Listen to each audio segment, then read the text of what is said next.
Isang masayang araw po. Ito ang sitwasyon ng ating kulungan ngayon.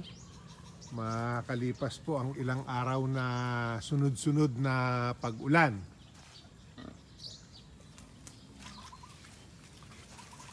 Yan po. Halo po ng putik at buhangin yan. Kaya hindi naman po masyadong madulas. May mga parte lang pong medyo malalim. Kaya yan po ang advantage nung ginawa natin na itinaas yung pakainan. Lalo na po sa mga inahin na, abot naman nila. Hindi na po nagdudumi yung kanilang pagkain kahit na maputik na po dito sa gawing labas. Yan po, namamahinga ang ating mga alaga. Tapos na pong kumain. Nakapagbigay na rin po ng damo.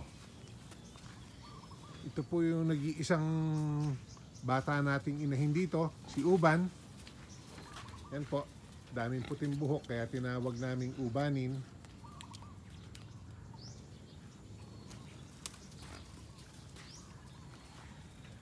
So mas maliliit na po yung ating mga biik dito dahil nakapagwalay na nga po uli tayo ng mga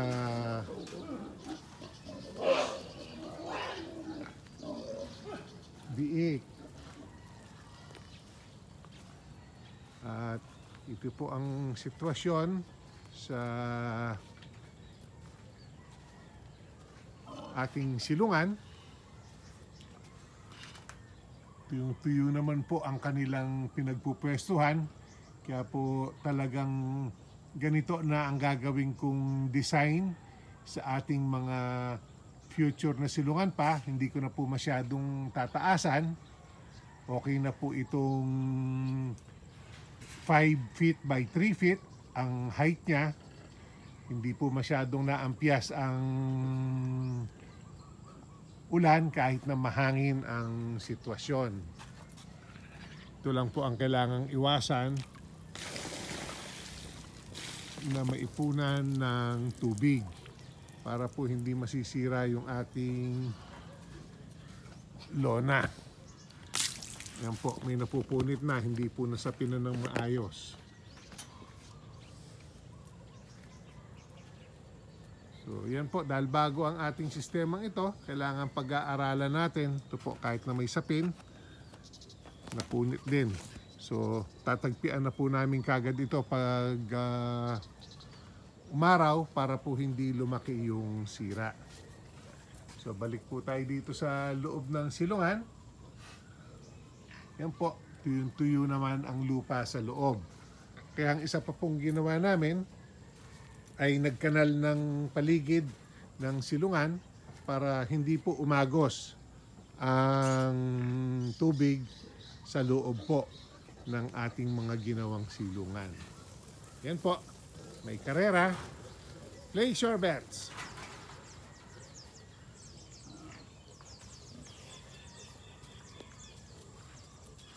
Ito naman po yung ating mga batang inahin.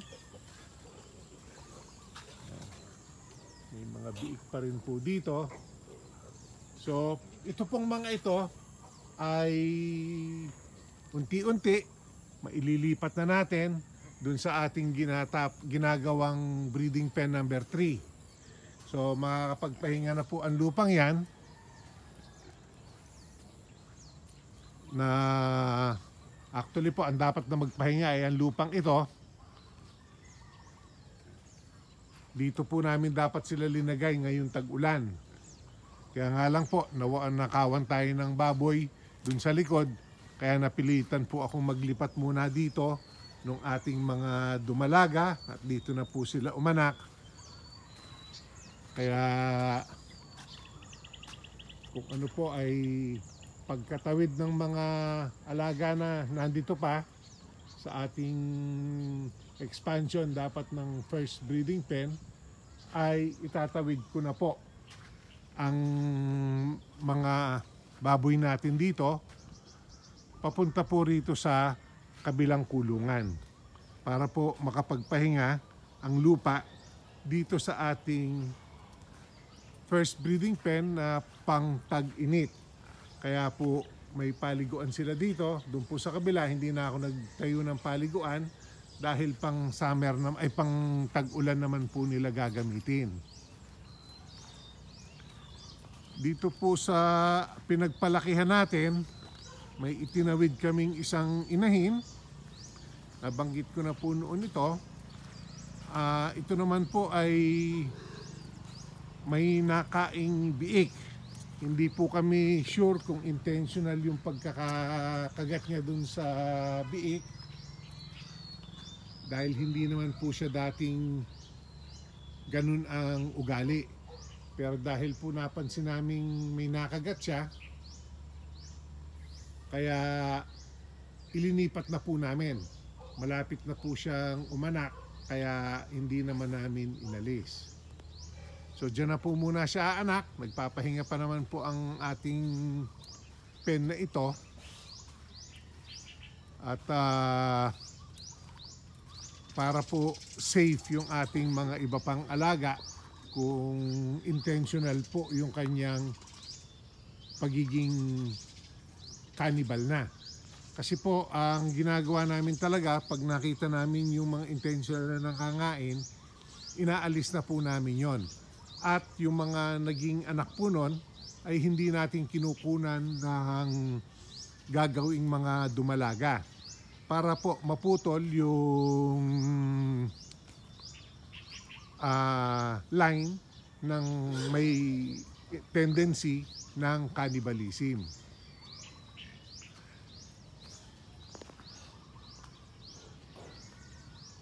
So ito po ang ating first breeding pen.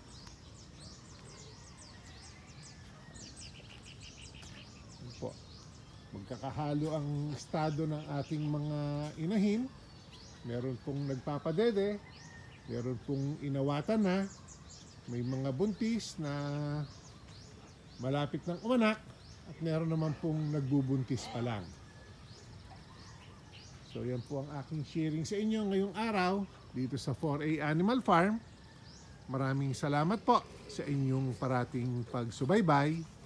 Please share, like, and subscribe.